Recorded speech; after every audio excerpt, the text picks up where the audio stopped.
आज़ादी के बाद भारत की रचना को जानते हैं उनको मालूम होगा हैदराबाद में इससे भी बड़ा प्रॉब्लम हुआ था। क्या जवाहरलाल जी गए थे? क्या जूनागढ़ में क्या जवाहरलाल नेहरू गए थे?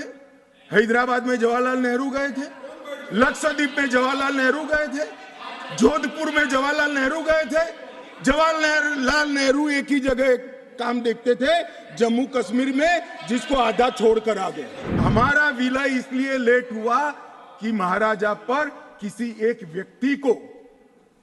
व्यक्ति को विशेष स्थान देने का आग्रह था, शेख अब्दुल्ला को विशेष स्थान देने का आग्रह था। इसके कारण विलय लेट हुआ और पाकिस्तान को आक्रमण करने का मौका। अभी कहा गया नेहरू के कारण कश्मीर यहां है, नेहरू जी के न होते तो शायद ये बिल ही नहीं आता और कश्मीर होता ही नहीं। इस तरह से कहा। मैं आज कहना चाहता हूं कि जो आज़ादी के बाद भारत की रचना को जानते हैं उनको मालूम होगा हैदराबाद में इससे भी बड़ा प्रॉब्लम हुआ था।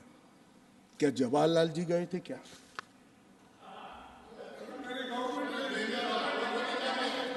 तो यहां गवर्नमेंट नहीं, यहां नेहरू। क्या कर रहे हो खड़गे जी? अभी भी वापस आओ।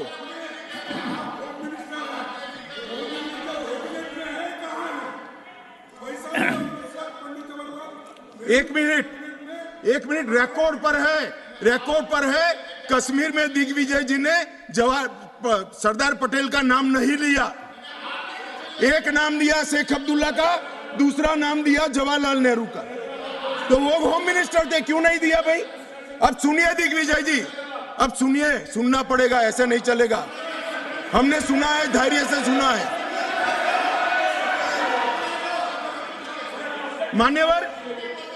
मान्यवर जूनागढ़ में क्या जवाहरलाल नेहरू गए थे? हैदराबाद में जवाहरलाल नेहरू गए थे? लक्षद्वीप में जवाहरलाल नेहरू गए थे? जोधपुर में जवाहरलाल नेहरू गए थे? जवाहरलाल नेहरू एक ही जगह काम देखते थे, जम्मू कश्मीर में, जिसको आधा छोड़कर आ गए। एक ही जगह देखते। मान्यवर, दूसरा, विलय लेट क्यों हुआ? सारे लोग जानते हैं साहब, इतिहास को 1000 फुट नीचे दफन कर दो, वो ऐसा बीज है जो वटवृक्ष बनकर सच्चाई बाहर आ जाती है। सब जानते हैं कि हमारा विलय इसलिए लेट हुआ कि महाराजा पर किसी एक व्यक्ति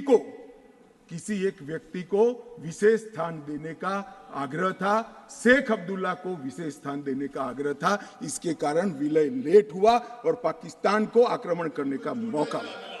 मैं आज ये पूछना चाहता हूं कि इतने सारे कठिन राज्यों का विलय हो गया, कहीं पर 370 क्यों नहीं है? क्यों नहीं है?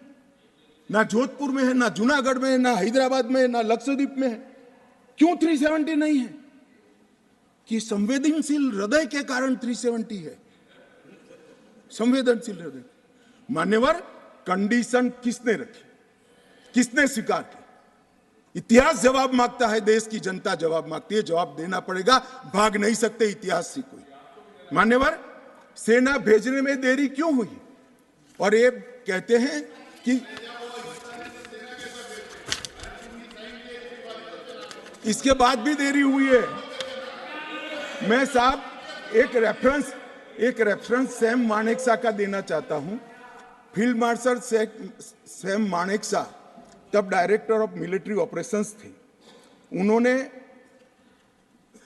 एक जगह पे कहा है कि कबीलाई हमलावर आक्रामक और लूट मचा रहे थे, तब चर्चा में ही व्यस्त थे। मैं व्यक्ति का नाम देना नहीं चाहता, वरना खड़े हो जाएंगे।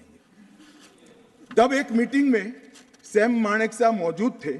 सरदार पटेल जी ने नेहरू जी को कहा, जवाहर, आप कश्मीर चाहते हो या नहीं चाहते हो, देरी क्यों हो रही है? तब जाकर सेना भेजने का निर्णय हुआ है। जवाब देना पड़ेगा। नहीं दिग्विजय भी ऐसे मत करें, मैं भेज दूंगा आपको, पुस्तक ही भेज दूंगा।